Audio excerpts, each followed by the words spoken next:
Hello, my friends. Woo! Hello and welcome. Welcome, everyone. Hello, long time no see.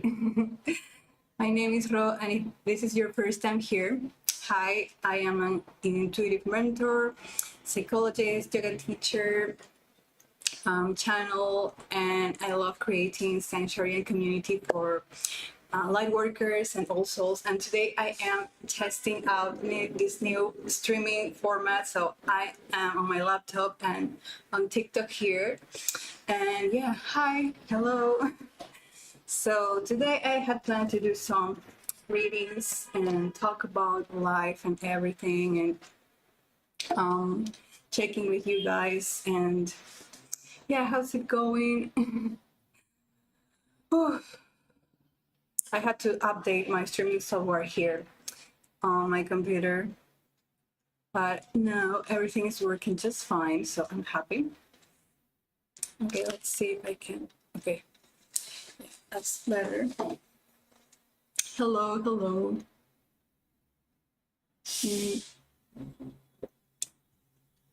So this year I've been like super creative and working on some projects very dear to me. What's this? Like, I'm getting notifications on TikTok. Like, it's my first time like trying to stream on TikTok, and it's in our format, but here I'm more familiar with YouTube. So yeah, let's see. My cards and my crystals here with me. And I don't know if you can hear me just fine here. Okie dokie.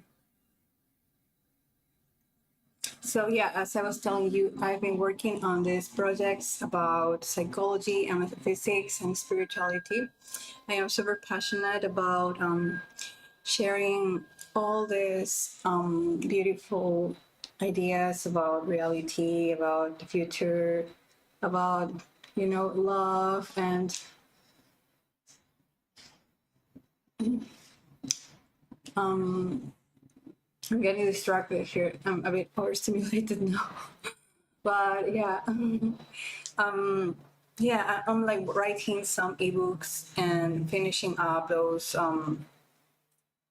activations, energy activations I'm going to post on my membership. My membership is called the Soul Shine Experience, and it's a very beautiful, cozy place where I am putting everything I know about like spirituality, everything that has helped me in my journey, everything that, for example, helps you recalibrate your nervous system, helps you amplify your energy, your magnetism to create the life you love. Because I walk you through the archetypes of the soul, your relationship style, what else? The fears you need to transform, those fears that are holding you back, but sometimes we're not aware of that. And that's like this energy that feels stuck and weird. So yeah. And this year has been very intense for so many of us, and I know that it feels heavy and disorienting in many ways, but here we are, surviving, doing what we can. And I just want to keep sharing all this soul psychology and inspiration and energy healing. So yeah, I have my beautiful crystal quartz with me. These two here. So there you have it. I am setting an intention for today's session here to really feel very connected to ourselves, to very connected to our inspiration, what brings us healing and joy and inner calm and stability, right? And yeah, with that intention, let's begin today. And you can stay and receive the energies and Connect to the collective energy.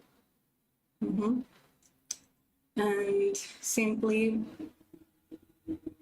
inhale slowly and exhale, connecting to your heart.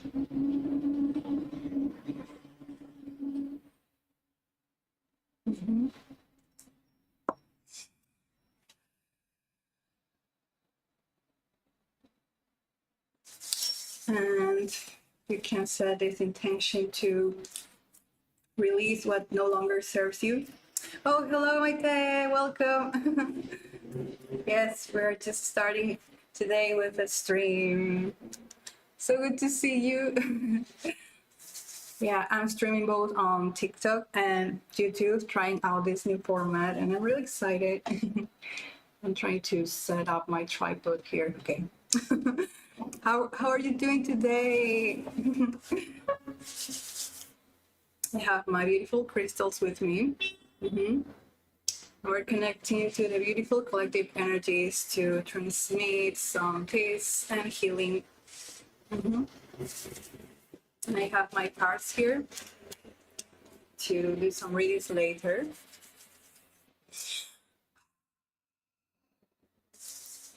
And I'm super excited because this year I have finally completed some projects very dear to me. And those of you who are members of Soulshine already know what's going on there. And I am updating the activations periodically. And we're going to get like a big, massive source of, we're gaining momentum next year.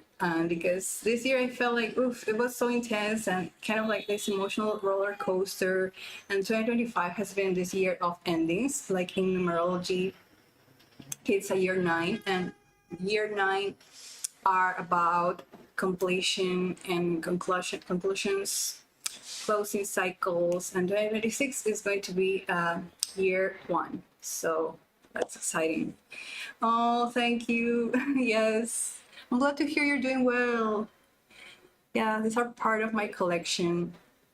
Actually, when I was studying crystal therapy, like almost 10 years ago, I got so obsessed with crystals because they were calling me, because that period of my life was like after my spiritual awakening that happened in early 2015. I got very inspired to, support myself with all these beautiful healing modalities and learn as many things as I could about Reiki, about energy healing, crystal therapy.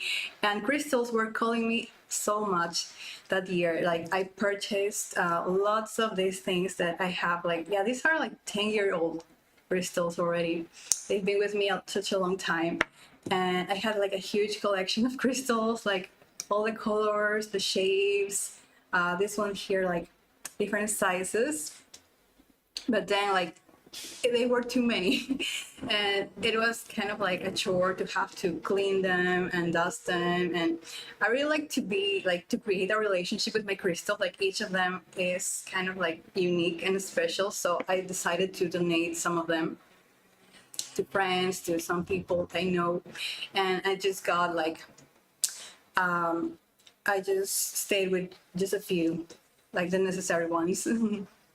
Yeah, they become your friends. Yes, they are friends. And when I meditate, I like to hold them like this. There are some of these clusters that really fit in my palm like this. And it feels like so good to hold them when I am meditating. Yeah. Yes, it's kind of you to donate them. Yes. And sometimes like what happens is that your crystals suddenly break, and it's apparently it means that the crystal completed its purpose with you. So then you can place them near a tree or bury them in the, if you have a yard or a garden, or, in the sea, in the ocean. And they go back to nature as it is intended. So yeah. And I remember I went to the beach one day and I had this chakra bracelet. It had like little amethyst, like those little dots and balls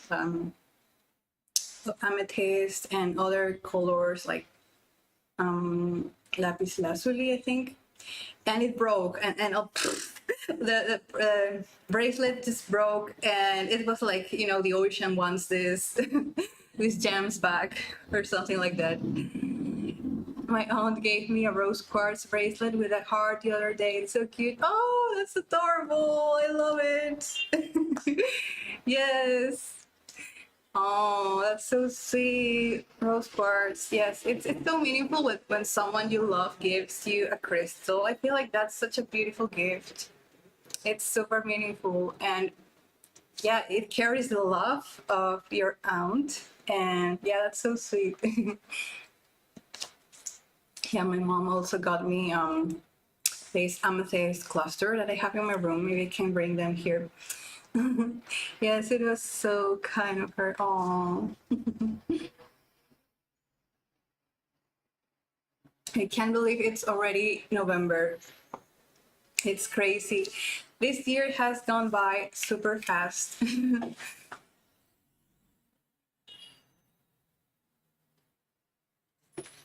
But here we are. So I'm going to do collective reading for today. Let's see what we get. I'm back with my Osho deck. This is my very first deck I got, I think. This one and the Rider-Waite Tarot cards. So those of you who've been watching me since 2020, like since the pandemic, you already know this beautiful deck, and it's blessed with all your love and your kindness and your beautiful energy. This deck is part of the Love and Soul family since the very beginning. I agree, time is flying by so fast. It's very rainy here today too. Oh, I see. We're entering summer, like this transition between spring and summer. So it's about to get very, very hot here. And now I am in the capital. So yeah. Yes, I love that deck. Yes, this is a long-time companion of mine, Osho Zen Tarot deck. So let's see what we get today. Thank you, spirit guides. What's the message of the day? Okay.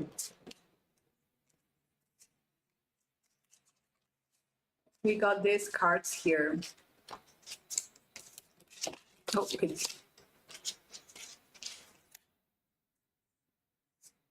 This is kind of like process of solitude and isolation. So, oh, this is so interesting because the other day I was just speaking to my friends about this, and I also posted a video of the difference between solitude and isolation. So this is a very interesting message because we associate solitude and loneliness with something negative, like we are being too closed off from others. But there's a difference between solitude and loneliness. So when you're feeling lonely, it's like you are rejecting life, like you're not consciously embracing the fact that you are here and the fact that you are worthy by yourself, that you don't need other people to give you validation. So then you feel lonely because you're kind of like seeking external validation. And if you don't get that, you feel like, oh, I don't matter. I feel sad, I feel broken, I feel like I don't matter. So that's kind of like the loneliness part of this spectrum, because everything is a spectrum, right? We all have these colors and nuances, and so this could be like, we could say this is the negative part or end of the spectrum, feeling lonely and detached from everyone and everything, kind of like feeling defeated or feeling like, oh, life is always bad to me, bad things happen to me, and I feel so lonely and disconnected. So in one way, it could be like, it could be valid that you feel that way, because, people can be super mean and people can be so, they are quick to judge you if you are not like them.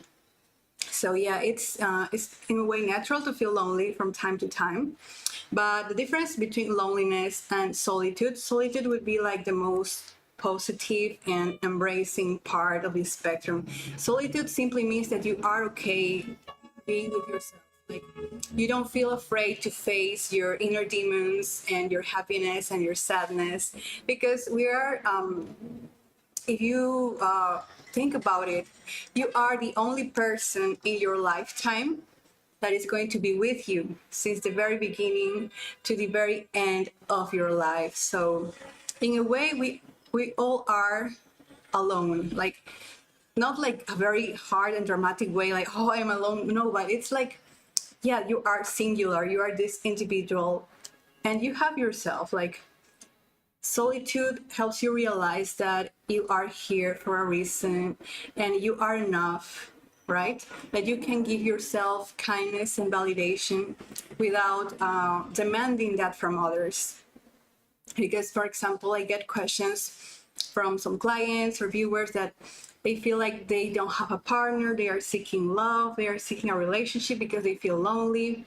And I tell them, you need to embrace your solitude first. You need to be okay with being alone by yourself.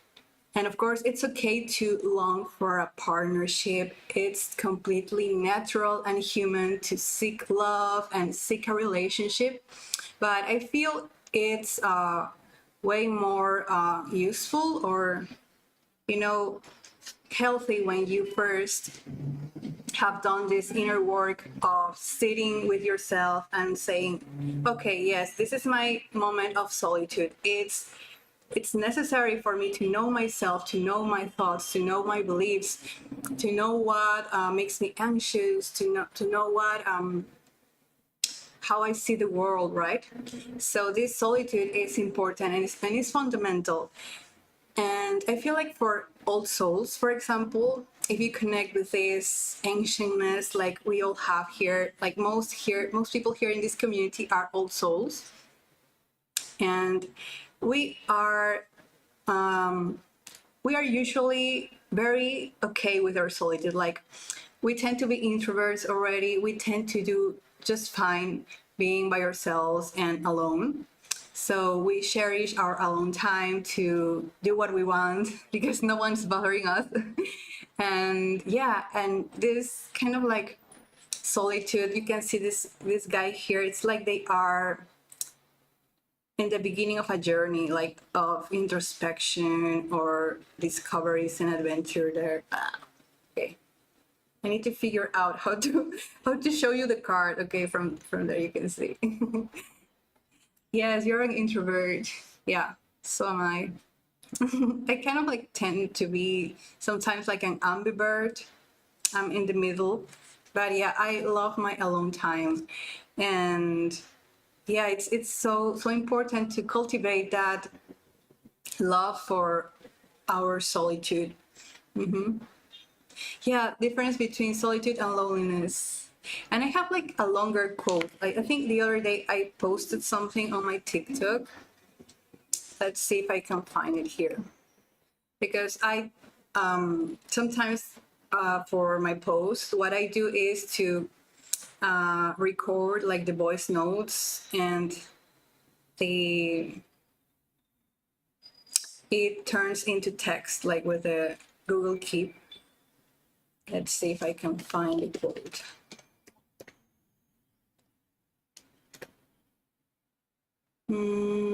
Okay, here it is. I found it. Yay. So it is, aloneness is peaceful, still, and centered. That's aloneness or solitude, right? That would be the positive end of the spectrum. Aloneness is peaceful, still, and centered.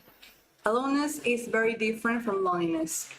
Loneliness is the wounding caused by denying one's aloneness. Okay, loneliness hurts, aloneness heals. Loneliness hurts, aloneness heals. Aloneness or solitude is the return to the self. Remember yourself. And loneliness is about being a stranger to the self, seeking identity in or through others. Aloneness means being able to be with yourself, sit with yourself, do things for yourself, choose for yourself. When one embraces aloneness, it is an embrace of everyone else as well, for they are alone. Yeah, that's the fundamental aloneness we share. Your aloneness is the acceptance of all parts of you, including the lonely, so that you are whole. Aloneness is a comprehension of the patterns that make the whole of you. That's it. And there's, I put a quote of Osho here.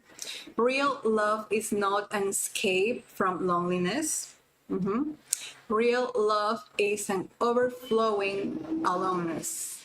One is so happy in being alone that one would like to share. I love that. One is so happy in being alone that one would like to share. Yeah, I love it. And that is how I feel these days. Like, I celebrate my aloneness, and it's so magical. Like, I could talk about it for hours, especially like relationships and intimacy and love, because this has been an important theme in my life this year, because I was like reconciling my need for love and like for a partner, for example, because I would like to like get married someday, but maybe not married like the traditional way, but I would like to have a beautiful partnership with someone that I really love, and create something together. And that's been like, I had some dreams about it already. I'm like, maybe it's happening, it's going to happen because I feel it in my heart. So, and I think it all starts like with being totally okay with yourself. Like, I love spending time with myself, doing what I love, and enjoying my hobbies, and just being with myself and connecting with my friends. I feel like I have so much love in my life. Like, I feel so grateful for that, because love comes in multiple ways. So your friends, your family, through activism, advocacy, and like even those tiny moments and exchanges with strangers in your day-to-day life. For example, with the cashier, with someone on the street that smiles at you. Those real things, those small things really matter, and they are part of love, and we need to appreciate those moments. It's not that there are hierarchies in love, right? Because we are taught that maybe romantic love is at the top, right? That we need to find the one in order to feel happy and complete. But then, everything is like, love is this whole sphere, like this whole universe, and all of the different vortexes matter and are important. Like, yeah. And when you're able to appreciate the love that is already present in your life, you can call in other forms of love that you would like to have. And yeah, I love that.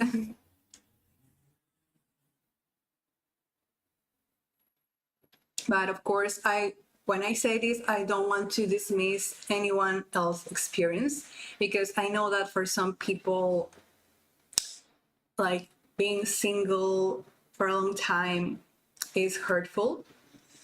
I know that some people feel like others don't pay attention to them, or feel very unlucky in love, or feel like, very unworthy, or even like ugly, and you feel like no one picks you, no one never sees you. So if someone here feels that way, I don't want to dismiss your experience. On the contrary, I just want to validate you and tell you that I love you as you are. And I know that sometimes it feels so difficult, especially if you're an introvert or if you think differently. It's difficult to find people who like match your frequency. So yeah, just my heart goes out to you if you are in that place. But yeah, because I the other day I was like scrolling on TikTok and found like I think a creator that was talking about their experiences with relationships that they only began dating when they were like 40 years old.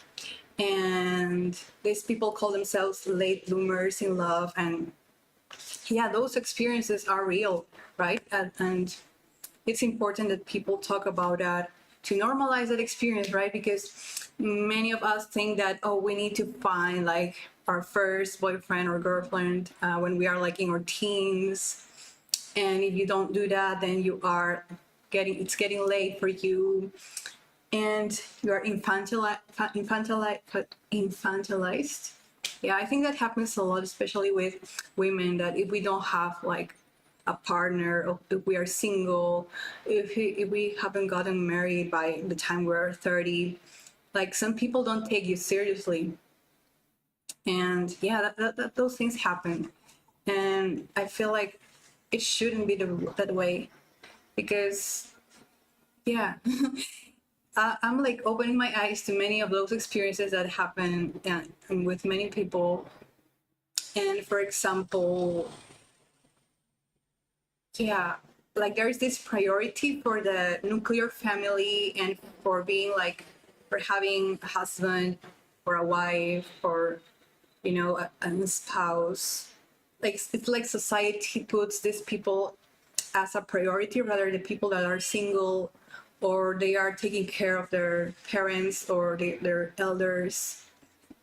And yeah, it's a whole world to discuss. But yeah, back to the theme of love. Yeah, that makes a lot of sense. Yeah, but we all have all these different experiences, so I feel it's so good. I find it's very validating when I see people speaking from their heart and telling their stories. And yeah, like in the beginning of the year, I felt like a bit like kind of like lonely, right? Where is the card of loneliness? I was like exploring the negative end of the spectrum and feeling like kind of like sorry for myself. I remember it was like a few days I was like, damn, like everyone is getting married. And by the end of February, I got invited to this bachelorette trip with my cousin. So my cousin got married in March. Yay for her. She's beautiful. Her husband is beautiful. They make such a fantastic couple. So I got invited to this bachelorette trip to Panama. And it was fun, also chaotic, and I also got like emotional. And I was like, oh no, when is it going to be my turn? You know? And yeah, I got emotional, of course. But then I was like, what does this experience is teaching me? What is this experience teaching me about myself and about what I want for my future? And yeah, being honest with myself, like I have like I don't want to put a label on it, but I feel like I have high standards. So I feel like, and I don't want to come across as arrogant or boastful, but hell yeah, I am a pretty amazing person, okay? I am a pretty amazing person.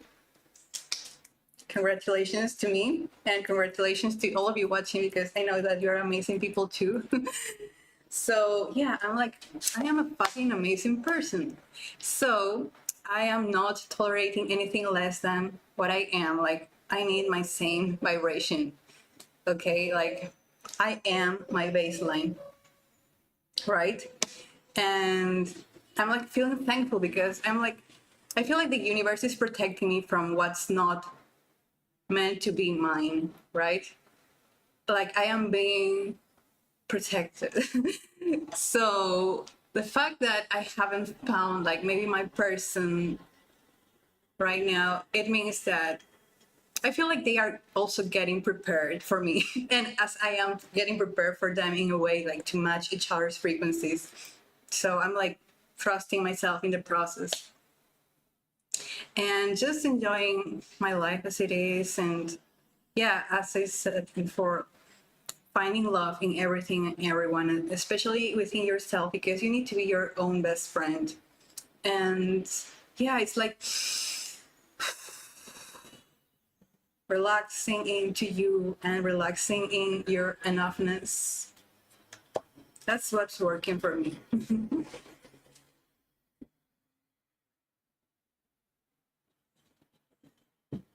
And the other day, I was doing this meditation and kind of like connecting the dots, right? Because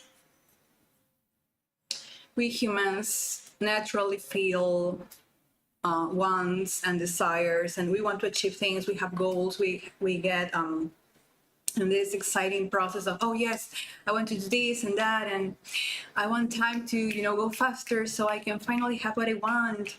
And what we kind of like, we postpone our happiness, right? We are postponing our happiness and saying, okay, when I finally get this job, I will feel happy.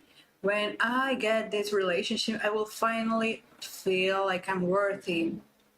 And so and so. So we keep postponing that happiness. We keep outsourcing our sense of worth to other people, to situations in the future. And we forget that we are here and this moment is perfect in and of itself. And we place so much importance on all these external achievements, on all these different measures of success that maybe society, our parents have taught us. But then you realize that doesn't resonate with you. And also, like, you are seeking a feeling, right? We are pursuing that feeling of, we think that, for example, your partner is going to make you feel loved. Your house is going to make you feel happy. Your future this, your future that is going to finally make you feel some kind of way. But we forget that the source of those feelings is always us. Like, those feelings happen in our bodies. We generate those feelings. Like, for example, in meditations, you can access those feelings. Like, even in this moment, you can bring a positive memory to this moment, to your head, to your imagination, and picture yourself on a beach, feeling the waves, feeling the sun on your skin, feeling some music out there, your friends chatting, the sound of the volleyballs there, people playing. And you are creating that experience of fun, of joy right now. And you don't need to wait to get to like that beach or that fun island in the middle of the sea to do that, right? And it's like when we truly make that choice to feel what we want to feel right now, that's when we become free. And that's when we start magnetizing those experiences that match what we already have here. That's been one of the realizations that I kind of like always come back to when I'm feeling like unsure or worried about the future, or I'm feeling like my dreams aren't happening as fast as I want. Yeah, it is an easy trap to fall into, to think happiness is always in the future. I should remember to live in the present. Yes, we all need to do that. And it's okay to forget. Like, it's okay to feel like discouraged and feel frustrated, because it's part of this human experience, because we are here on Earth, and Earth has certain rules, like the laws of physics, the laws of gravity and everything. We play with those rules. But yeah, time is now. Everything is happening right now. Everything is collapsing in this moment. Oof, all timelines are here. And it's also like, it's interesting because when you kind of like allow yourself to cherish your present moment just as it is, for some people, it feels scary because it's like the realization that Buddha had when Buddha was in meditation, like the absence of desire. Like, you feel so content in the present moment that almost all the desires kind of like, they lose their importance. And some people feel like, oh, what if that happens? Like if I have don't no desires, then I won't have any motivation to keep living or to keep doing things. And it's the total opposite, because you start living your life with more aliveness, with more presence, and you welcome things as they are, and you play with everything. It's like your existence becomes more playful, even a bit childlike, right? Because children are always experimenting, they are playing, they are very present. And I feel like that is very liberating to live that way. Of course, it doesn't mean that, you know, goals and accomplishments don't matter anymore. Of course they do, but you are no longer controlled by that need of success or recognition from others. You're not controlled by the outcomes.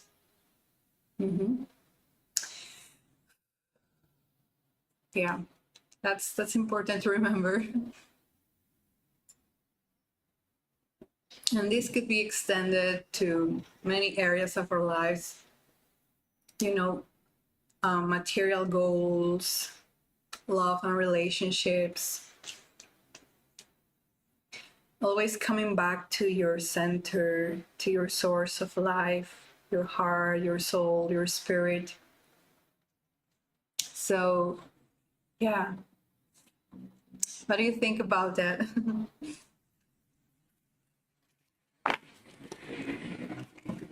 I really love that we got those cards today, because usually people associate loneliness with something bad, or, you know, a weakness. But it's completely natural to feel lonely. And as I said, it's a spectrum between the loneliness and the aloneness. Aloneness being the more loving and encompassing aspect that makes you feel good with yourself and appreciate yourself. Whereas loneliness could be a bit more constricted and focused view of your life, like feeling that you are detached or disconnected. You're unable to appreciate your worth in the present moment, your wholeness just as you are. So yeah, that's cool. Let's see what else we have today.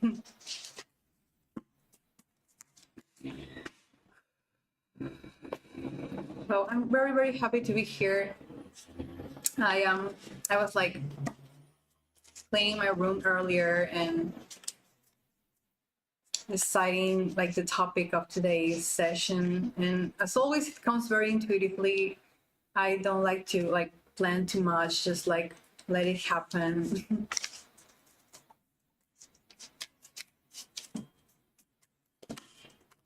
Okay, other message. The Rebel. I love this card, the Rebel.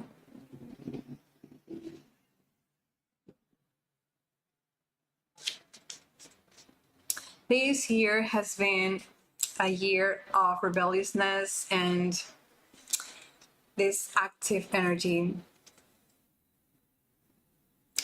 breaking chains, liberating yourself, freedom, freedom, freedom. Yeah, I mean, yeah, my guides said the energy of this year has been that active energy, like accomplishing missions, challenges, overcoming challenges, and we can see this in the world. We can see this in the world right now, like in negative ways, of course. So many ugly things happening. That would be the rebel or the warrior archetype in their negative pole, like using violence and coercion to hurt and harm other people. Oh, hello there, Susie. Hello, welcome. Thank you for being here. Love you too. Yes, rebel energy.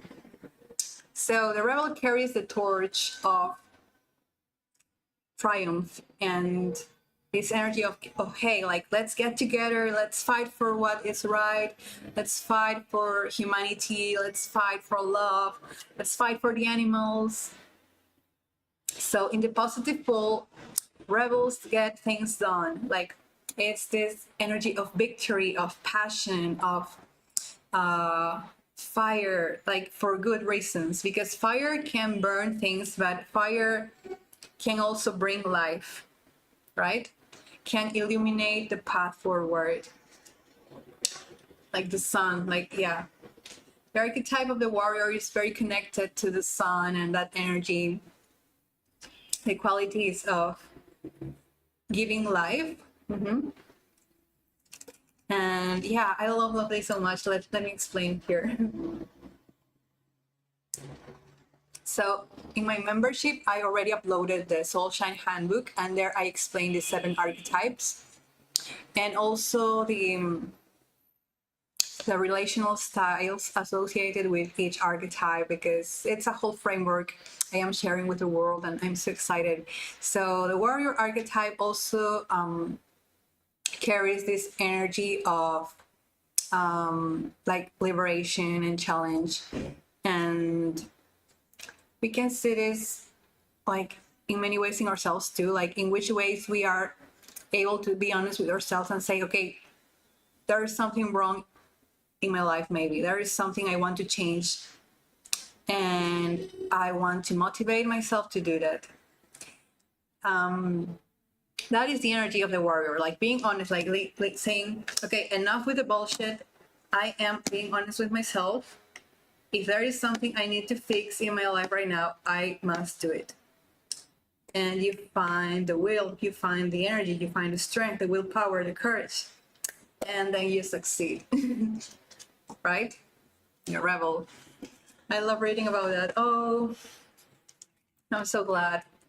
I am updating the handbook in a week or so. I want to really get all the things I want to write there, because it's going to be very yummy. And I know it's kind of long, because when I was writing that, things kept like coming to me, and I was like, yeah, I need to get this in too. I need to get this in, and all the examples and all of that. So yeah. And I was like a bit unsure, because I know these days, like, our attention span has shifted a lot, right?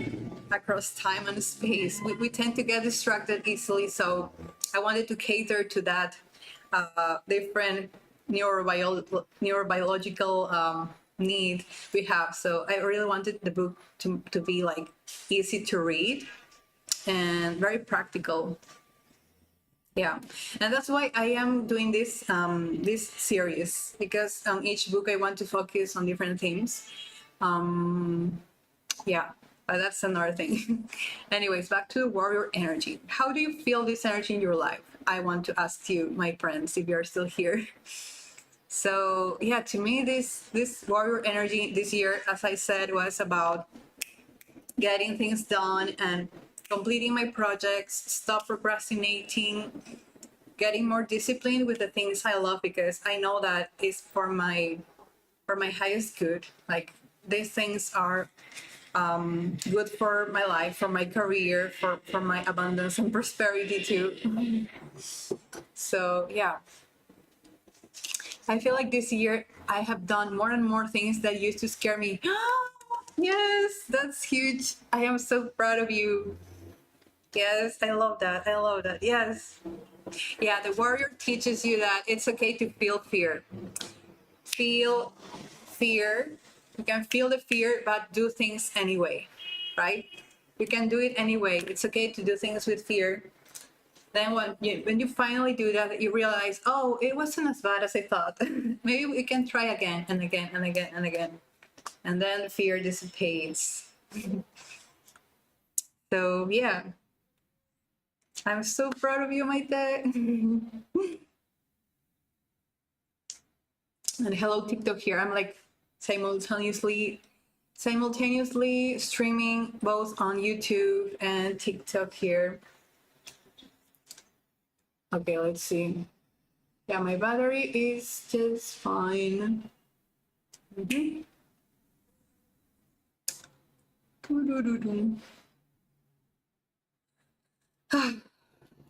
Yeah, the water energy.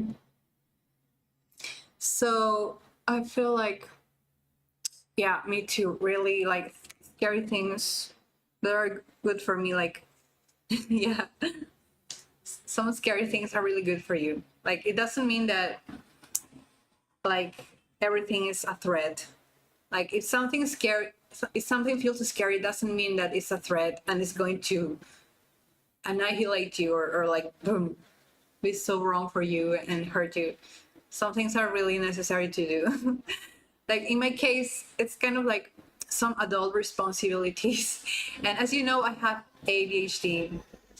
So some things are hard for me to do. And I am okay with that. But then there are other things that I can get myself to do with more motivation and my own discipline. And yeah. And then I realized that they weren't so scary. And sometimes when things are scary, it seems a lack of experience, and that's okay. A lack of experience, lack of information, lack of support. So get informed, get the help of someone you care or someone who cares about you. And yeah, be honest with yourself and say, okay, this feels scary, but I can still do it. That's the energy of the warrior. I love it. I love it. And I have lots of things to share about the archetypes, by the way, the 7 archetypes, and also different combinations, different pairs, because we have like the primary archetype and the sub archetype. So there can be lots of combinations. And we all behave in different ways, of course, and how those archetype, sub archetype combos can interact with each other. For example, someone that is a warrior, a warrior creator, how do they interact with a catalyst explorer, for example, and those kind of things. I want to give you guys more examples of that too. Like, as you know, I am a catalyst and creator. Like, catalyst is my primary archetype and creator is my secondary. So your primary archetype is the core of your being, like the way your soul incarnates, like the very center of you, the energy you are here to master, and the way you shine in the world. Like when you are very in tune with your essence, you transmit that energy. In my case, that's catalyst, and catalysts are about inspiration, about ideals, about helping others, guiding humanity. And the sub-archetype is the way you operate in a day-to-day basis, kind of like in small groups, in small settings, a bit like an autopilot, but in a good way, right? So your sub-archetype is the way you share your primary archetype to others. In my case, that would be creating, really making things tangible, making all this inspiration more tangible so it can be useful for your life. And a great way to do that is via psychology or content creation and writing, because it's pure creativity. Yeah, I love that. Most of my friends are this combination of creators and sages. Sages are kind of like the cousins of the creators. Sages are more about expression, but in this teaching way, like communication, performance. Sages are about truth, and yeah, they are about individuality as well. Creators are more about the art of like getting into patterns, into systems, into like the fractals of life, like, yeah, the uniqueness, the weird, the different. I love that about creators. And sages carry this spirit of philosophy, of teaching, of expressing their truth unapologetically with humor. Sometimes they can be annoying if they are not healed, because they tend to be attention seekers sometimes when they are not very aware of themselves. And yeah, you're a creator, yes. Yeah, it could be that energy you carry, creator or explorer too, because explorers is like the sponge of the archetypes. Explorer is this. All archetypes are important, by the way. No archetype is better than the other. All are like, it's like a rainbow. All the colors are there for a reason. Yeah, it's that rainbow of the soul. And explorers are kind of like this chameleonic archetype. Their task for the universe is to record experience and information and knowledge.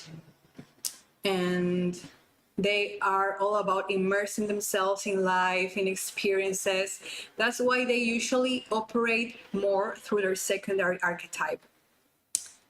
They, like when you meet an explorer, maybe their first quality you see is not that they are very like maybe scholarly or maybe super like smart or intelligent. They could give you that impression too, but they usually express themselves through their secondary archetype.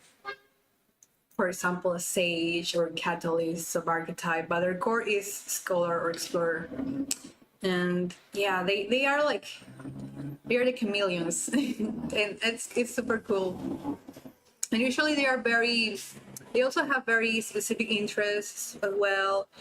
Scholars or explorers tend to choose these professions, like they can be librarians. They love to be interacting with information, with facts.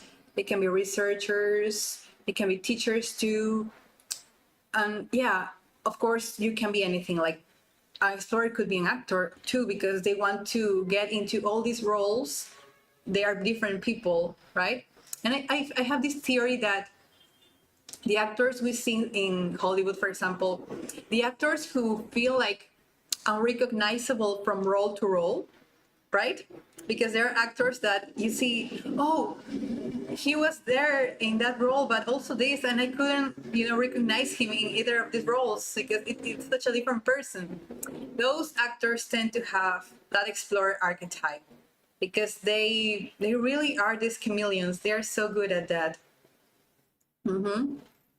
Okay, let's see if someone comes to mind. Oh yeah, I think Julia Roberts' brother is called Eric Roberts, and actually not many people know about this about him, but he's been in like 100 movies and more, and he usually plays secondary characters. And yeah, it's like so many characters. And then who else that can like shapeshift? Yeah, that's a good word for the explorer. They're shapeshifters too. Yeah, I need to make a list of more celebrities with with each archetype because it's super cool. And usually, like the actors that you say, oh, he's playing himself or she's playing herself in every movie, they tend to be sages because sages are also very kind of like individualistic in a way. They like to have their own flair, put their own energy there. So yeah, it's super cool to analyze people that way. Analyze the celebrities. I'm going to get more water. Be right back.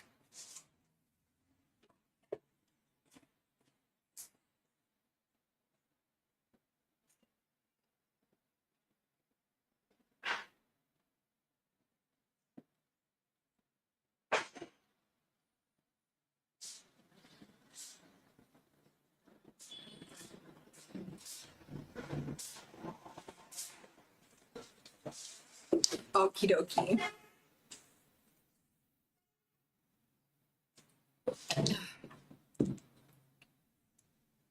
Yes. Warrior energy, success.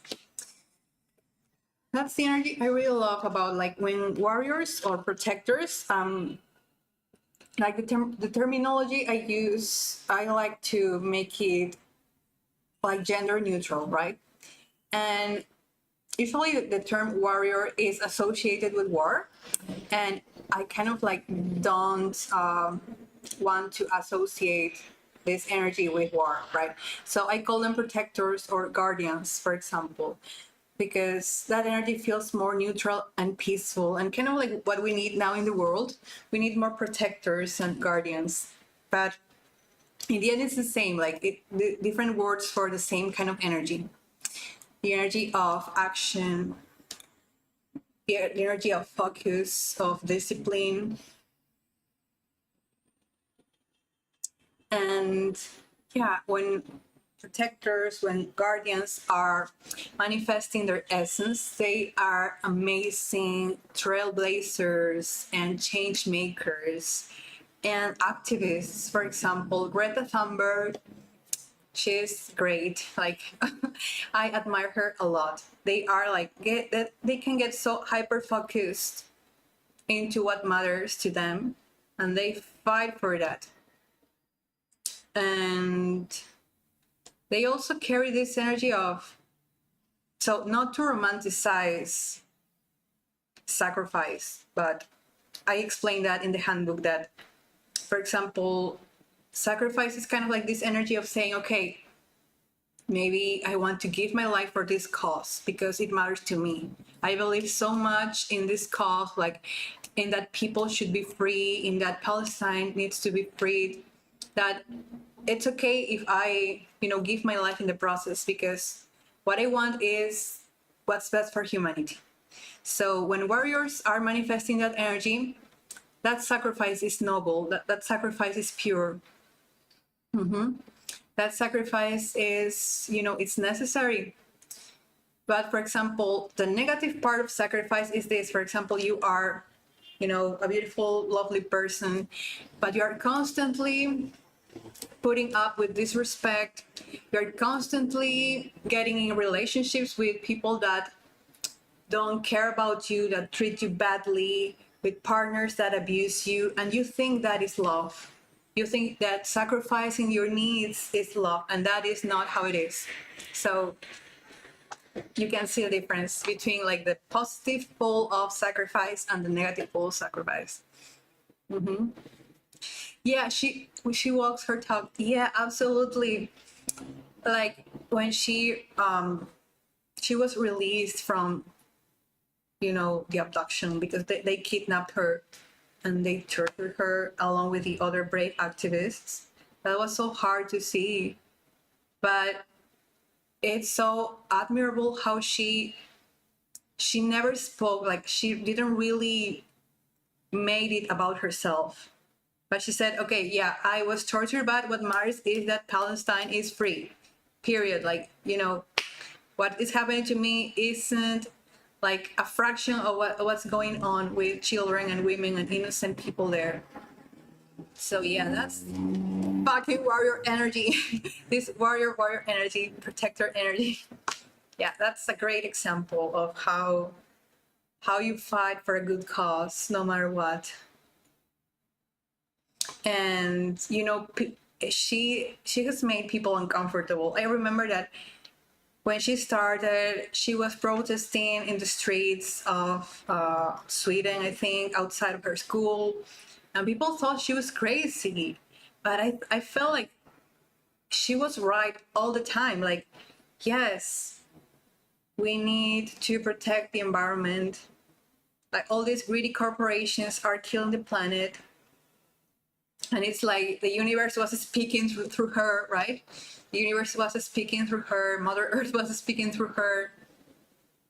And yeah, she stood up for her principles and inspired so many people. And I really hated how like online trolls and people were speaking about her, and also using her autism like as if it's something wrong. Like, that was very, very hard to see and very stupid.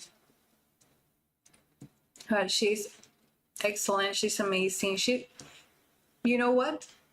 Like, the Nobel Prize doesn't mean anything anymore, but she kind of like deserves the highest honor possible on this planet because she's so cool. She's amazing.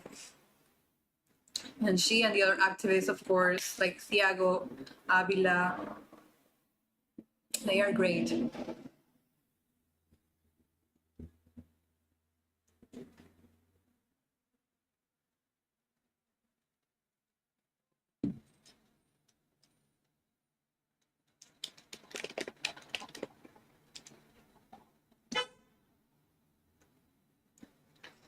But yeah, that's the lesson of the warrior energy, warrior archetype, or the rebel. All the revolutions. And what we see in the world is that, yeah, change comes whether we want it or not. Like, we can't stop evolution. Of course, some people may want to slow down the natural process of evolution, but it's happening. And it's like, you either join us or you know.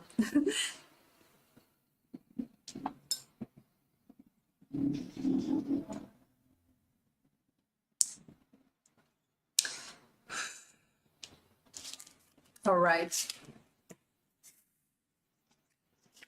Let's see what else we have today. Next time, I'm going to send a notification in advance. Today is a surprise stream. I want to recalibrate my energy and get back into my flow of live streams.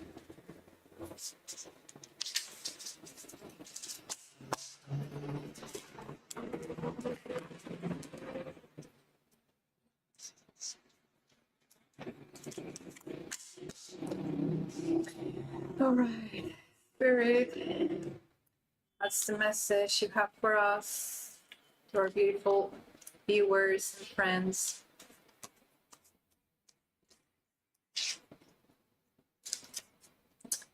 Ooh, breakthrough. This is the energy of like advancing, moving forward, breaking free. I love it. I love it. Yes.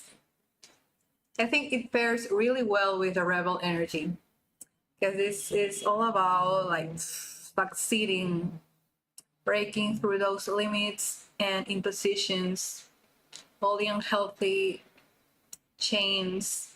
It is fun that you're doing a stream today. I miss your streams. Oh, thank you. Yes, I missed you too. Yeah, it's like, it's since the pandemic, I remember some of my most cherished memories were from the streams too. Like, it's so beautiful to just be able to connect with my friends and people, and get those random visits from others. Sometimes even the trolls are funny, like you just ban them. They're crazy, but yeah. Yeah, breakthrough. I love that we got this too. So once again, I think if anyone is like wondering about the energy, of if you are seeking a confirmation for you, about if you have like a question in your head, I think this is a good confirmation card that, yeah, you are succeeding, you are breaking through, and good things are on the horizon. Sometimes the trolls are funny too. Yes. Yeah. They kind of like spice things up, like they kind of like bring their own energy, like they're like goblins for gremlins, like crawling from the I'm like getting all these images of, I don't know if you have watched Labyrinth, the movie with David Bowie. So there are these animatronic creatures. I don't know if they're animatronic, but they're like puppets, but they're like and that's how I visualize the trolls. Like, they're like so suddenly coming up and then plop, go back to where you came. Go back to the shadows. Oh my god. Oh.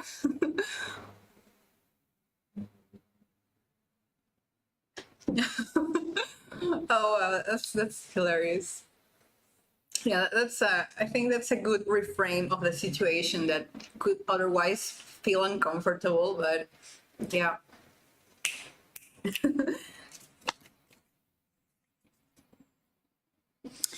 Breakthrough energy. Freedom. And rebels, the warrior energy is also focused on this sense of carving your own path. Like they just want to feel free. They want to know that life is this big space and they can choose whatever they want. They are in constant movement. They don't want to feel chained or caged. So yeah, I love this energy. Woo.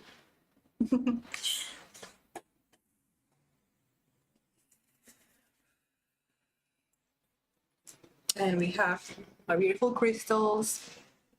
This is the rose quartz. It's a very pale rose quartz, but still very nice. And this fits in my hand there.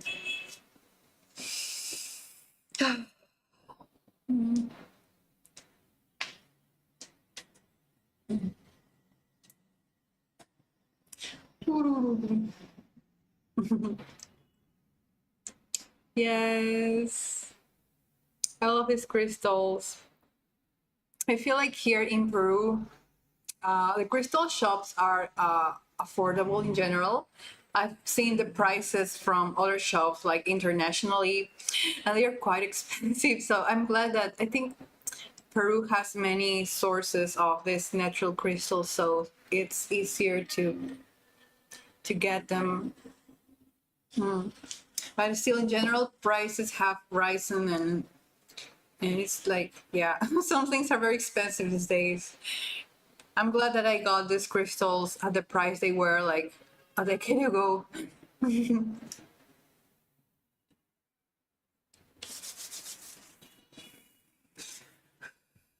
Yes.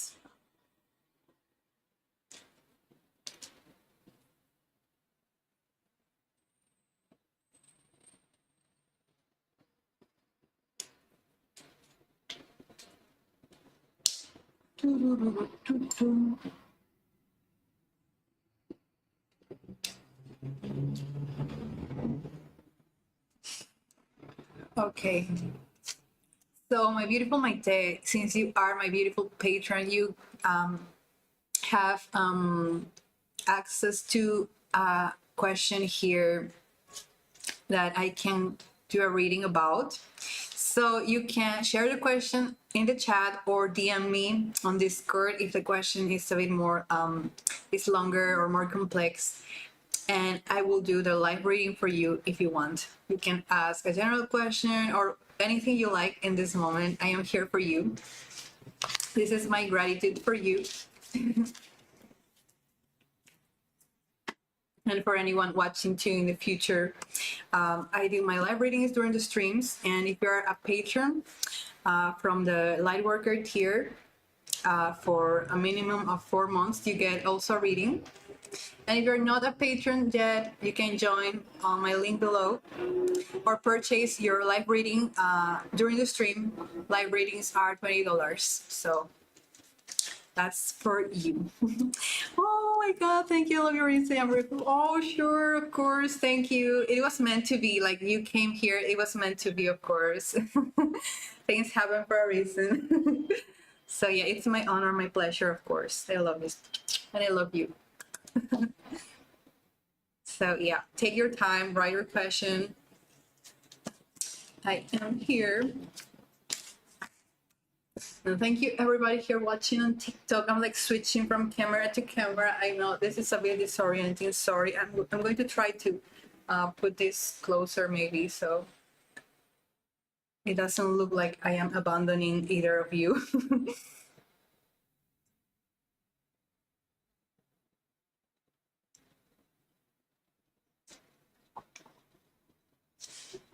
Is it okay if I just ask my guides? I'll just ask if my guides have a message for me without being specific. Oh yeah, sure. Whatever you want. Yeah. Whatever you want. Let me know there. It could be your guides without being specific. Yeah, let me know if you want that message from your guides. That sounds good. just what calls you in this moment, what you feel like you just want to receive in this moment. It's always your choice.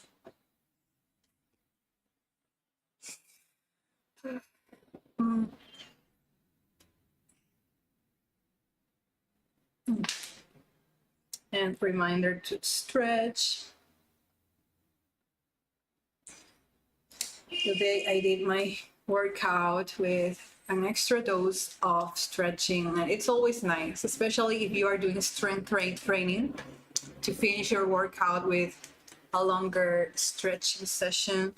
It's good for your muscles and to avoid soreness the day after. Okay, you like to leave it open to fade. Perfect. Okay. Lots of love. Let's see what your guides have to say for your best and highest good. I'm really honored to share their wisdom with you, their love, their insight.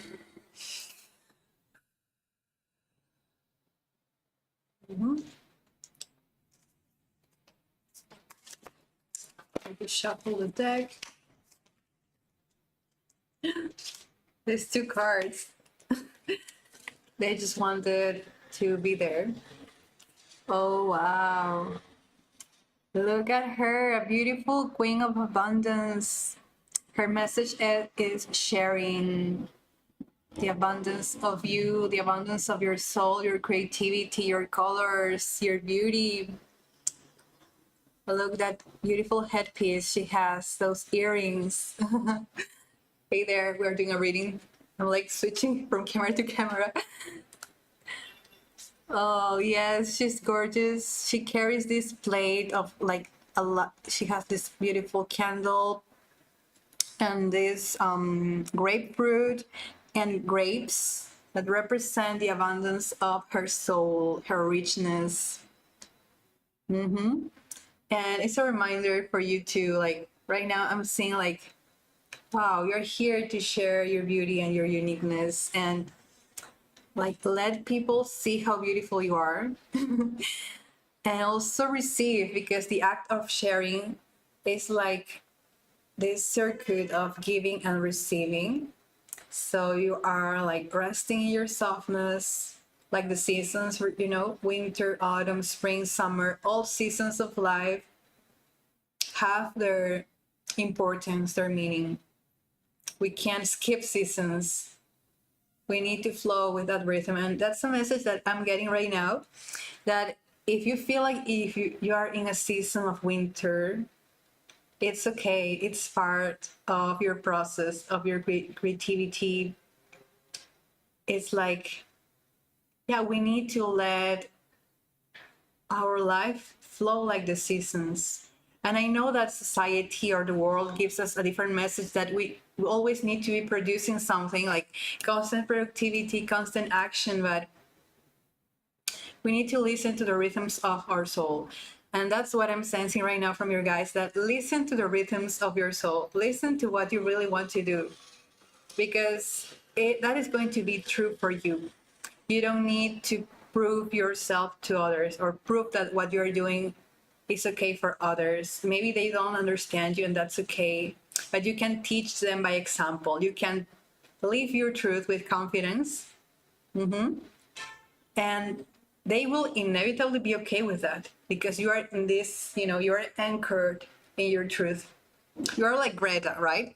Greta is a master manifestor, because she has been so centered in her truth that she has rearranged the world around her, right? She has made people feel inspired to follow her in all her missions, because she has fully believed in herself. Very spot on. I'm slightly slow facing my life right now, and I'm learning that it's okay. Yes, it's okay. And it's like, it is necessary. Like, we need to sleep, for example. We need to sleep every day. And we don't shame other people for sleeping, because it's something we all do.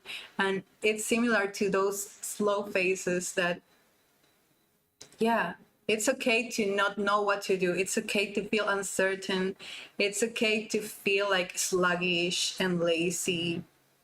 And even the word lazy, I think it's so capitalistic word, because it's kind of like robs the real meaning of rest. Like, you're not being lazy because you are a bad person.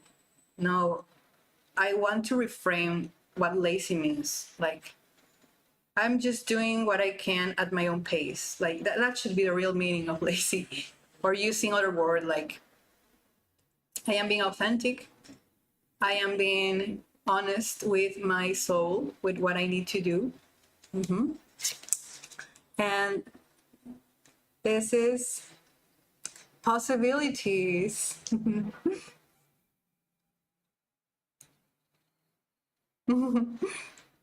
I noticed I am worried about that. I'm worried about what others think of that, even though I'm okay with it. Yeah, it's so funny, right? Then it's like we are outsourcing the validation to others. And when you catch yourself doing that, you need to say, okay, I am returning to myself. I am taking my power back. But it's okay to notice when that happens. So this is possibilities, and I love that, like, it's this eagle soaring over this valley and mountains, kind of like exploring what's around, like seeing the whole landscape, seeing the bigger picture, because life is all this huge spectrum of possibilities. And it's like when you allow yourself to rest, when you allow yourself to have your moments of doing nothing, then you're able to see what's ahead of you. Then you're able to see what's your next step, what are your next choices. And I really want to thank you for asking, and I want to thank your spirit guides right now, because this is ringing so true to me as well, because I feel like also this spirit for me, I've been like recalibrating myself. I've been like also kind of like minimizing some commitments I have, trying to be honest with me and my own way of creating, because I am not the same as other creators, for example, or other YouTubers or other spiritual teachers. I am me, and it's okay to be me, and it's okay to have my own seasons of life, like my winters, my springs. So, yeah, I feel she really embodies this energy of, I feel so complete in being myself. I feel so complete in winter. I feel complete and enough in summer. I feel complete and enough in autumn. It's okay. Yeah, we must be in a similar phase of life right now. Yes, we probably are. And I feel like this is a common theme right now with other people I've talked to. We are closing these chapters, and I was saying earlier that 2025 is a year of endings mostly. Like, things are ending. Many people are changing careers. Many people are getting divorced.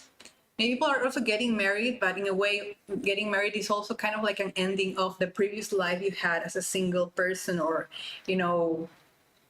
that period of time, maybe of your early adulthood, your younger years. So, yeah, we're seeing also the ending of the current systems that are toxic. So yeah, all these winters, all these periods of life are okay. But I love this. So yeah, keep shining your light. Keep resting in your beautiful richness, your inner world, your imagination, your creativity for yourself first. It's okay to just create for yourself, to do things for yourself, just without a reason. Like, we have to be unreasonable sometimes, and this is so true for creators especially, because sometimes creators get a bad reputation for being delusional or living in their own worlds. But how else are we going to create change in the world if we're not a bit crazy or delusional, like for the good reasons? Because the creator energy, like your job as your soul, like as a creator, your job is to envision new possibilities, new systems, new ways of doing things. It's kind of similar to the catalyst, but the creator tunes into patterns, into the astral plane. And I posted a TikTok the other day about a bit of the similarities and differences between the catalyst and the creator. So both are in tune with the astral plane, and the astral plane, we know, is plane of imagination and possibilities and ideas. And it's like the creators are picking the threads that are floating out there and saying, okay, I can experiment with that. I can create a story about this that I feel inspired about. I can create a beautiful artwork. I can develop a theory based on my imagination or what I saw in my dream. I can create this or that. And that's your job, to be crazy, because innovation happens through dreams, through that fun. Yes, creating for fun. Those fun discoveries that happen like out of a sudden. Sometimes those best ideas are the ideas that come when you are less anxious about it or trying to prove something, right? They just happen. And creators are excellent at getting in the flow of that. And people feel the authenticity when you're creating for fun rather than creating from obligation or like excessive responsibility. And that's something I've discovered too as a creator myself. It's like, I feel like what I share, the things that resonate more with others are the things that I have created when I was having fun. Like, you know, these streams are to me so like fun and so like in the moment too. And I am connecting with people in the same time here. And you get a sense of my energy in the moment, and it feels like spontaneous and very real. Okay, it's not that my other recorded videos that are more like, maybe I script them a little bit more. It doesn't mean they are inauthentic, but like live streams, for example, have this energy of, you know, just fun and co-creating this exchange. And I feel like that is so beautiful, and people can feel that. And that's why, you know, streams get like, you know, we get new friends and viewers in the moment. And also for creators, for example, for artists, like instead of asking the public, what do you want me to create?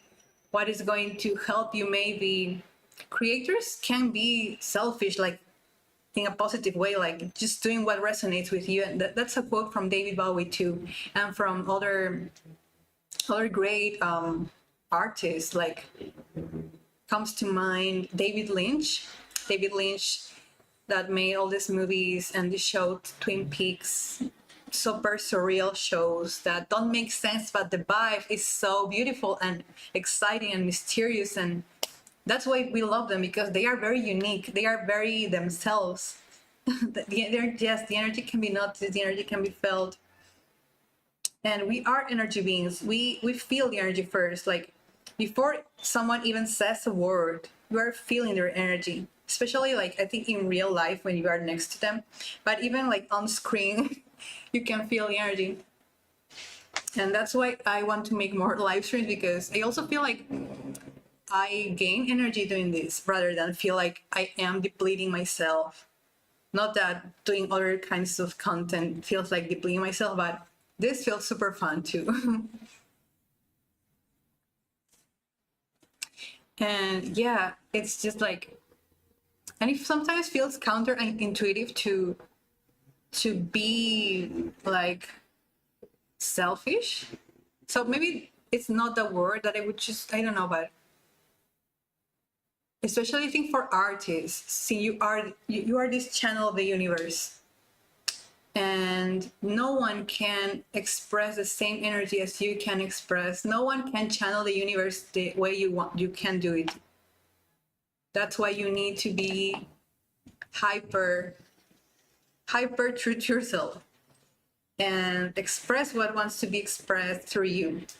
And that's how you change the world. That's how you create amazing things and discoveries. And of course, it's not like you have to pursue a huge legacy in the world, or to be super famous, or to be like do some life-changing discoveries. But no, simply, sorry for the noise, simply creating something for fun that truly transforms your life, or that makes you feel really good, that is a huge accomplishment. Or maybe doing something for your loved ones that came from a natural inspiration to feel creative, to feel like you could express yourself, your heart, with honesty, then absolutely. Okay, how are you feeling, my friends? Are you enjoying the energy? I am.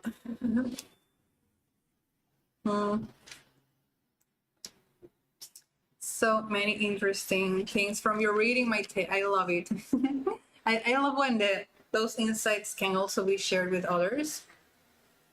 That's another fun perk from doing these live streams and doing live readings, because it can help other people too.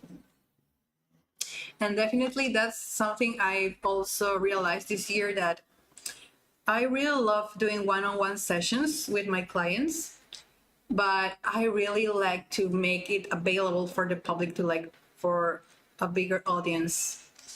So yeah, coming on here or TikTok to share things is so beautiful.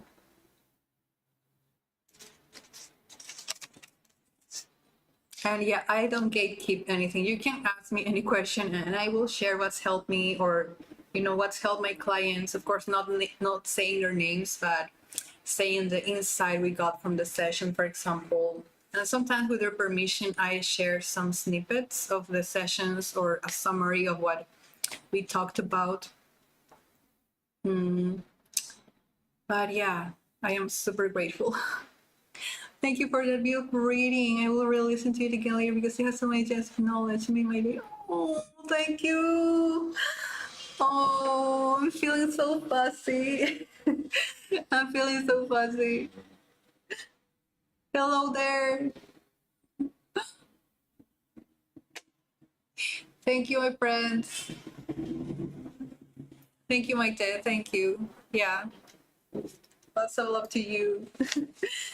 It's my pleasure always. Wait to bring this right there. Okay. Yeah, now you can see better. Okay. Yeah.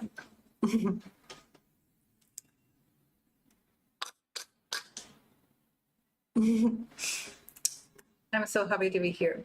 And yeah, I got my beautiful elephant with me today. And you commented on my elephant, my tip. And yeah, I love elephants. I got this also spontaneously one day. I walked into this jewelry shop and I said, okay, I'm going to just purchase something, like just because I want to. And yeah, it was like spirit message, this elephant. And they are very wise, very loving animals, very community oriented too. Oh.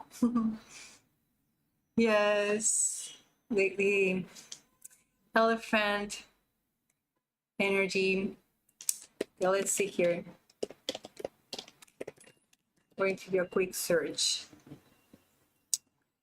The elephant spirit guide symbolizes wisdom, power, strength, and loyalty, representing a need for patience and strong family bonds. Associated with protection, stability, and overcoming obstacles with gentle strength and determination.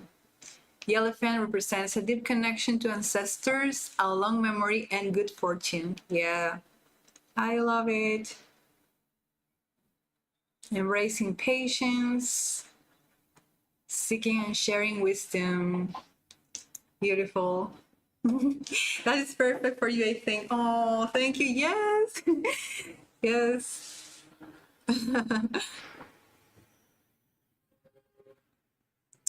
They are often seen as protectors and associated with good luck, prosperity, and a life of integrity. By the way, that is important for me. Like integrity and being true to myself and my principles. Yeah. I'm like, I am soft and kind, but I take no shit. Like, yeah, the elephant is big. Like, you don't want to piss off an elephant. They are so gentle too, but they are damn big. Oh. And I remember, I think I saw a video of this man that played piano to elephants to part as part of rehabilitation, because this man rescued elephants, I think. And elephants respond to music. I feel like all animals respond to music, but in particular those elephants that were rescued, they would like close their eyes while the man was playing piano, and the elephant was like quietly swaying their trunk. Like, wow, it was so touching. I think that the video is on YouTube. Man playing piano to an elephant. Oh, man playing piano to elephants. Yes.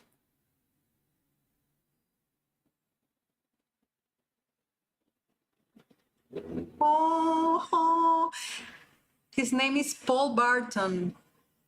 Paul Barton. Oh.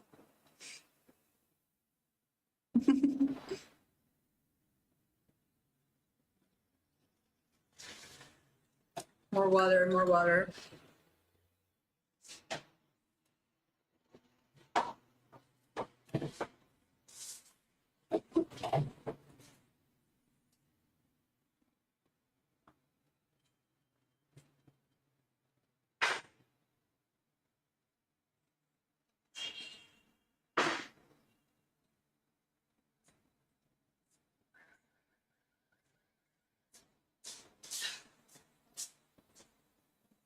Okie dokie.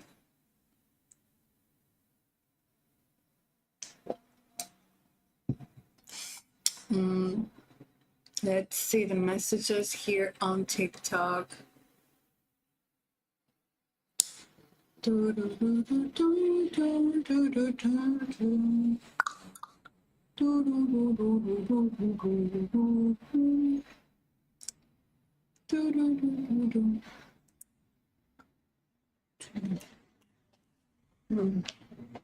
Hello there, welcome to the stream. My name is Ro. I'm a spiritual mentor, healer, yoga teacher, tarot reader, and I do all things metaphysics and beautiful witchy stuff.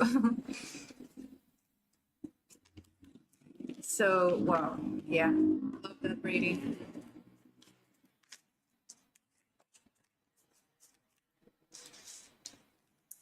Warrior energy, warrior energy. Alphonse, hello there from San Diego, new subscriber here. Hello and welcome, Alphonse. Welcome, my name is Ro. I'm a spiritual mentor, healer, tarot reader, intuitive guide. This is a sanctuary for light workers and all souls. And hey, yeah, we got the alerts. Yay. I am a big fan of Lord of the Rings, by the way. Blessings to you, my friend. Thank you. Today we were discussing many themes, like doing readings for the collective. We got like the rebel energy, the warrior energy of overcoming challenges and succeeding. And we can see that energy playing out in the world, like in both positive and negative ways. But as I always say, we can learn from all that and choose what's better, like for us individually and collectively. And I am here on this mission to support as many light workers and creators as I can. So it's my honor to be here, my biggest pleasure to share what I have learned across this, my time on earth, and especially the past decade after my spiritual awakening and learning all these healing techniques and frameworks of understanding the world. I'm reading the Lord of the Rings books for the first time. I've read The Hobbit, but never the other books. Yes. Yeah. I love that for you. I know that Tolkien can have this, he can get very detailed and descriptive. Sometimes I know the descriptions are super long and you're like, what am I reading? Like, is he still describing this tree for 10 pages? But that's how Professor Tolkien, that's how he is. He's a master of his craft. Something very cool about Lord of the Rings is that I feel like Tolkien was an explorer archetype, by the way. He was an explorer sage archetype. And he first created the language. He was so smart and intelligent that I think he created the language of the elves first. And he was like, okay, well, I have a language now. Maybe I should create a story too to go with this language. And he wrote, I think, The Hobbit for his kid, for his son. And then the world kept expanding and expanding, and suddenly we got Lord of the Rings. Oh, that's amazing. I awakened when my second marriage failed.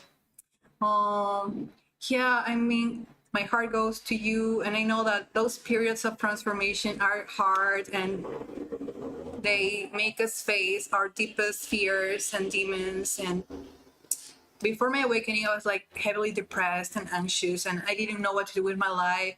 There were so many things going on, financial struggles, family struggles. I felt so lonely and like so different from people around me. Like I had a different way of seeing the world, and also undiagnosed ADHD. And I was like doing badly at university. So yeah, it was a lot of things going on there, but then I had like this awakening during meditation. Like after a few meditations, I got really in touch with my essence and kind of like remembered why I am here on earth. Yes, it is so much description. It can sometimes be difficult to read, but I sometimes love how he describes the landscapes. Yeah, he really loves his descriptions. He loves his landscapes. That's his jam. Yeah. Kundalini yoga. Yes, yoga. I am also a yoga teacher. And to me, yoga really helped me like love my body, like feel like I am in partnership with my body, that my body is not something like, oh, this vessel of flesh and bones and blood for my consciousness. No, you are your body. And something that my spirit guides say is your body is your soul's idea of what's beautiful. Your body is your soul's idea of what is beautiful. How life-changing is that? Like, you are so loved. You are so loved by your soul, by your higher self, that it made you this way. And that's why we need to appreciate ourselves. And I know this world gives you so many conflicting messages around beauty, around what's cute, what's pretty, what's sexy, what's hot. But ultimately, you need to remember that, wow, your body is made up of trillions of cells whose only mission is to keep you alive. Like, wow, like, boom. Like, when I got that realization, I bawled my eyes out, because it's like for your cells, the cells of your body, you are their God. Imagine that. And they love you. That energy, like, they keep you alive because they love you. And it's so beautiful and humbling. And you realize that, yeah, I'm so sorry for hating you, for not knowing any better, for thinking that I should have like thought I had to do all these crazy diets or exercise myself to exhaustion or try this therapist and this or that. But no, your body is beautiful as it is. And I feel like when you realize that, then everything else like falls into place. Like you start eating better, you choose what's healthy for you naturally, your body naturally rejects things that are not good for you. You're getting alignment. I feel that I also pick up on Earth's energy. So women, they work out with me. Yeah, we were talking about relationships too here. How like relationships teach us things about ourselves and what we want, and like relationships are our mirrors in many ways. Like what we seek in our partners deep down are things we seek from ourselves. So when we are desperately needing someone, you need to ask yourself, what needs am I not meeting by myself? What do I think this person, like having this person in my life, is going to feel for me? Like what kind of void would they feel for me? Right? So maybe it is validation. Maybe you want to feel like cared for or accepted, and that's natural. It's valid. Of course, we are human beings. We are relational people. We need others too. But we need to ask ourselves, is my desire for partnership coming from lack, from scarcity, from desperation, from urgency? Like, if I'm not with you, like, I am nothing. If I am not with you, my life is not complete. Is that the energy you are carrying? Or is the energy, oh, I am curious about you as a person. Like, I feel happy with myself. I would like to share my happiness with you, because I also see that you're happy with yourself. You are content with yourself, with your aloneness. Aloneness is not bad. Aloneness, we were talking about this earlier. Aloneness is appreciating yourself in the present moment. So when two people come together in that way, like that healed way, it is so much fulfilling and expansive, and love can really flourish in a healthy way. Oh, you carry that you're empty without her. Oh, here's a big heart for you, Alphonse. You are enough by yourself, with yourself. You are enough. You're not empty. You're full of life. You're full of beautiful qualities, I'm sure. Do not wait for others to validate that for you, okay? You need to give yourself that validation. And yeah, I know that it's difficult because so many of us come from traumatic experiences. Maybe we didn't have, we didn't grow up with good caregivers, with good parents that gave us that love that we needed. So yeah, we don't have that model of a healthy love, and we seek that from others, and it is okay. It is part of the process, but as much as you can, try to tell yourself that you are enough here, and you matter, and you love yourself. Like, please go to the next mirror you can see and really say to yourself, to your eyes, I love you, I see you. I love you, I see you as you are. I love you, I see you as you are. I love you, I'm proud of you. You are complete. You are complete. I knew her over a year with friends. Breakup came out of the blue. Yeah, those kind of breakups are hard. Yeah, it's like, especially when you like, it feels like illogical, like it just happened like that. What happened? Am I wrong? Did I do something wrong? Did I upset you? Why are you suddenly being like this with me? Like, yeah, it makes you face that inherent feeling of unworthiness or feeling undeserving. But yeah, sometimes we can't control those things, like how that person feels about you. Maybe they are in this phase in their life, in her life, that she needs to know herself better. She needs to like close chapters, because we were talking too about this year, the energy of 2025, how many people are closing chapters. Many people are breaking up. Many people are changing careers. Many people are having awakenings too. So yeah, sometimes people need time to work on themselves. And Of course, it doesn't mean that you have to wait, you have to postpone your happiness until that moment when she comes back to you, right? Sometimes we believe that needs to happen, that we need to like wait until things feel right, until you finally get the love you want in order to love ourselves.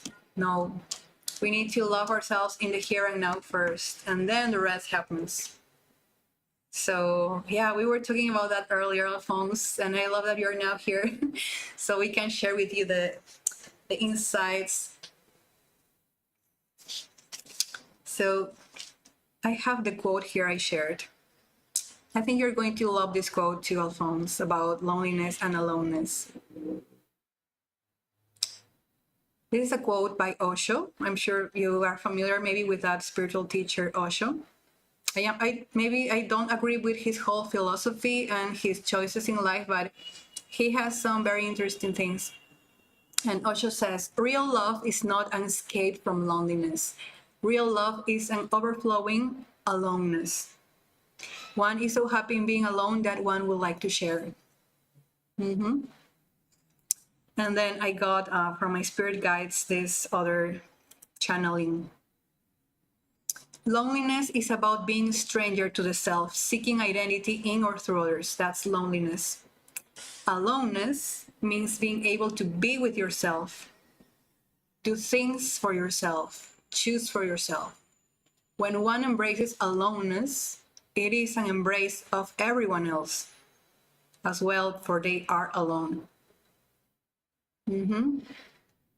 So aloneness is different from loneliness. Aloneness is peaceful, still, and centered. Loneliness is the wounding caused by denying your aloneness. Aloneness is the return to the self, remembering yourself. I hope that resonates. Thank you, Alphonse. Lots of love to you and soul hugs. Yeah, I love collecting quotes that resonate with me and my friends. And sometimes I am guided by my spirit guides, like they pop some quotes in my mind or like songs. And I'm like searching the song in like Google. I'm Googling the song and they're like, oh, so there is that message there. And there is a beautiful song that I got the other day. Name is Little Wonders by Rob Thomas. I don't know if you have watched the movie Meet the Robinsons. It's a beautiful movie. It's underrated. It's from Disney Pixar, I think, but it's so beautiful.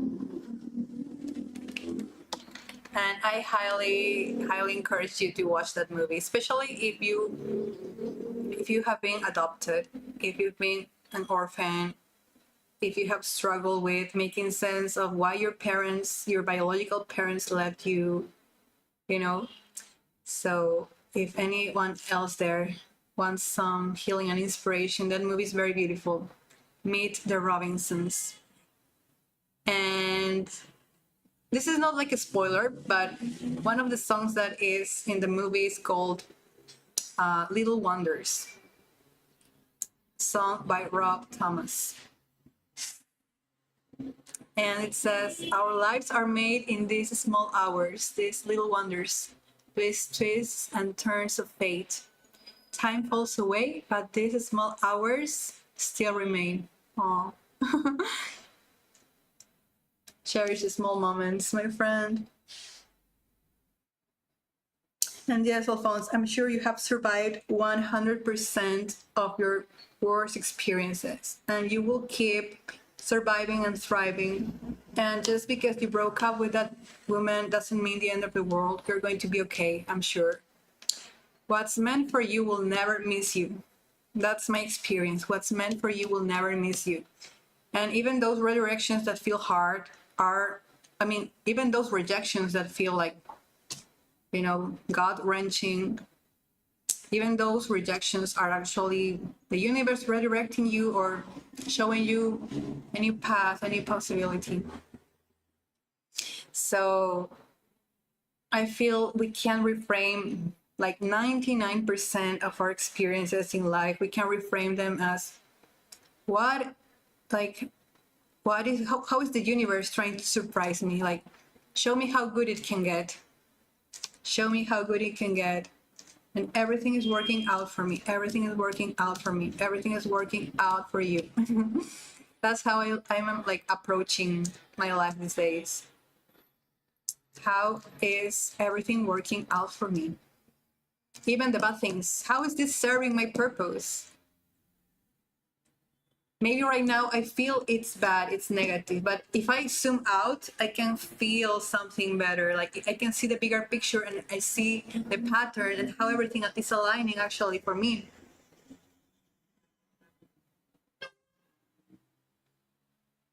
Oh,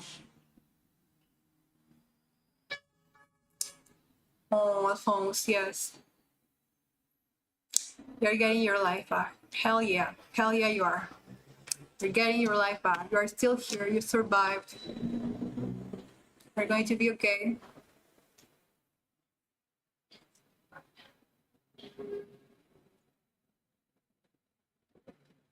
And really use all your spiritual tools to connect to yourself, to your essence, to ask your higher self, God, the universe, however you you familiarize with spirituality. Ask and you shall receive. Really, like, yeah, you are creating that reality. Mm-hmm.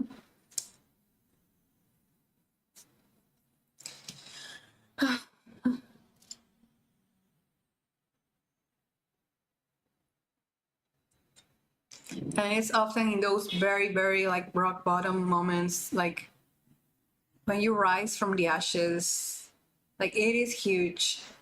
I'm sure you're going to tell your story when the time is right. You're going to share your story. Like right now, maybe you are in the midst of the struggle. You are just getting your life back. But sooner or later, your story is going to be the survival guide for someone else. Mm-hmm.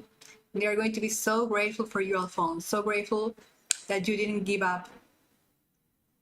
You didn't give up, Alphonse. You kept going against all odds, against your own negative self-talk, against all of that. Yeah.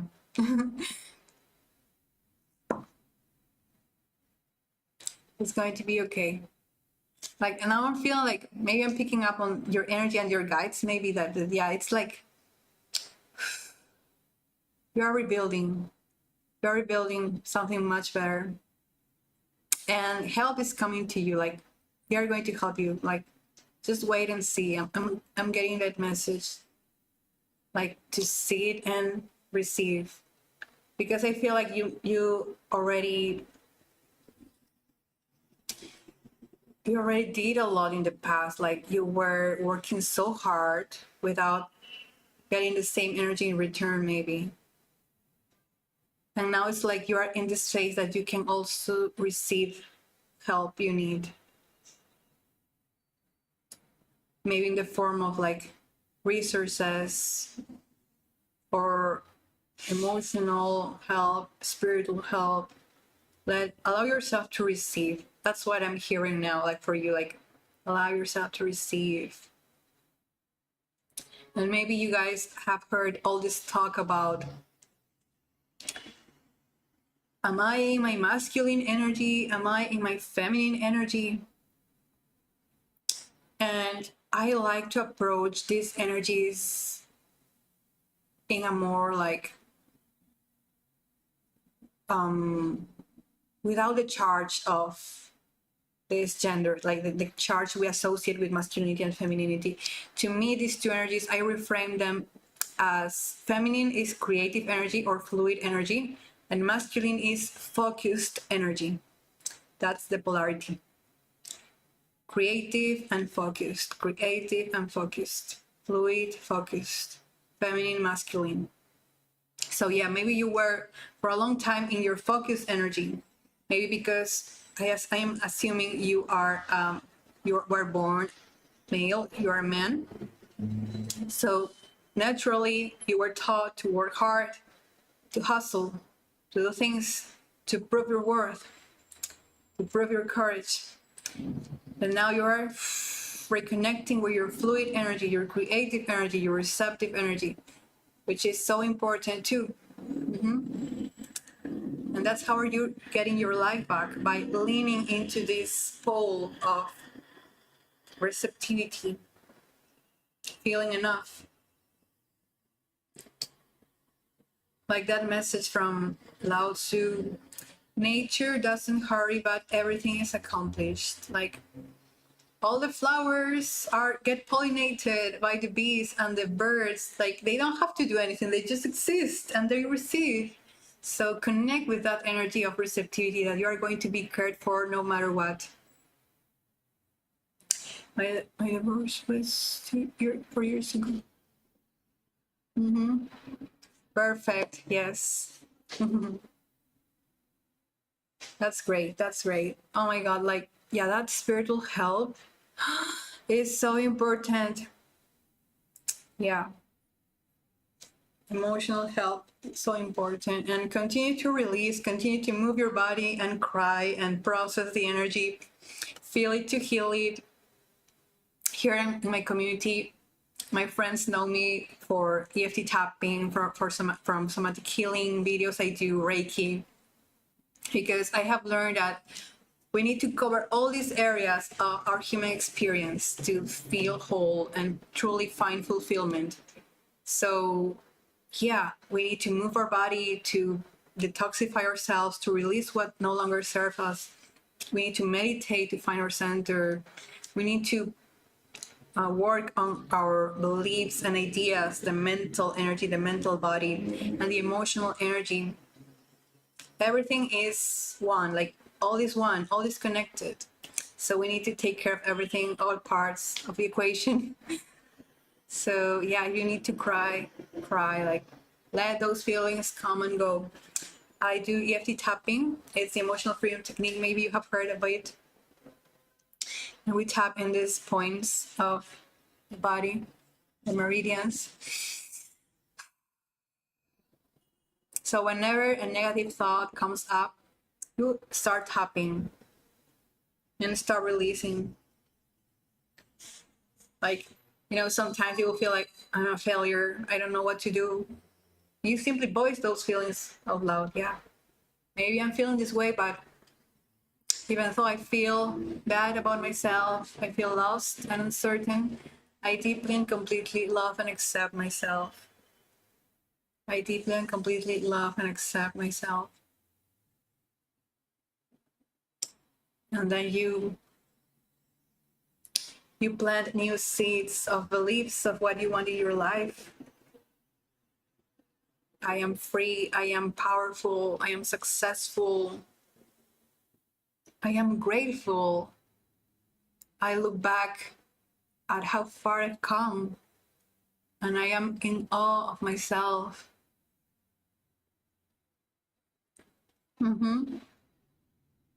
Yes, you have a great friend who was a spiritual teacher, and she taught me tapping years ago. Awesome. Yeah, tapping saved my life too. Like I got in like an accident years ago, and I was having panic attacks and nothing was working. And yeah, I learned tapping, and it really cleared my anxiety and my panic attacks in less than a month. It was miraculous.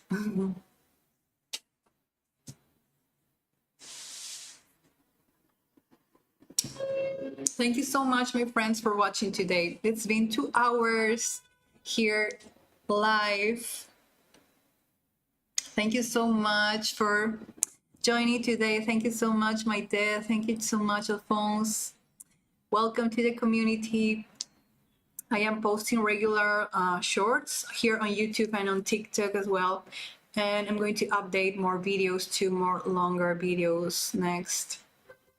And by the way, I just released my new book, Transforming Your 7 Fears. So it's the culmination of a decade of spiritual experiences and studies and teaching this framework based on the teachings of my spirit guides. And I am releasing a series of books about it. And the first is called Transforming Your Seven Fears. So how are these hidden defense mechanisms that sometimes operate in the background, like self-destruction, like sacrifice, impatience, stubbornness, how this play out in your lives in a way you couldn't even fathom. Like, wow, it's mind-blowing, guys. And it's not a super long read. It's 57 pages, but it's super practical and they give you plenty of examples and it's good. You can find it on my website. Oh, we're reading the book. Thank you, Maite. Thank you. Yeah, enjoy the book. And I will probably release a book of predictions, a short book of predictions for next year. So yeah, I have so many projects I want to complete. I was telling my Ted that yeah, this year I have finally like got more discipline, finished my projects, like I am releasing the ebooks I wanted to release. Yeah, it's all about discipline and focus. And I'm super, super excited. Wait. I'm going to post the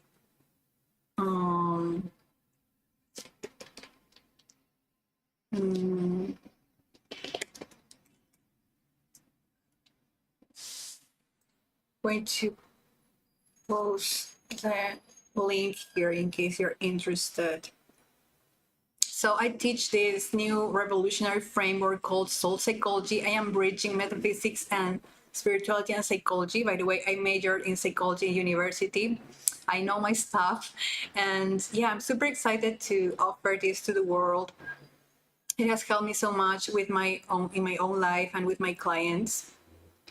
And so much with my yeah, that's and yeah, I'm like starting out with this book about the fears because I feel like it's one of the big ones. Like we all struggle with these hidden mechanisms or ego defenses, as I call them, and they, like, as I said, they run like they're like a program in your mind sometimes that you feel like you can't break free from, but you need to just listen, catch yourself when you are like operating from those defenses. Thank you, my friends.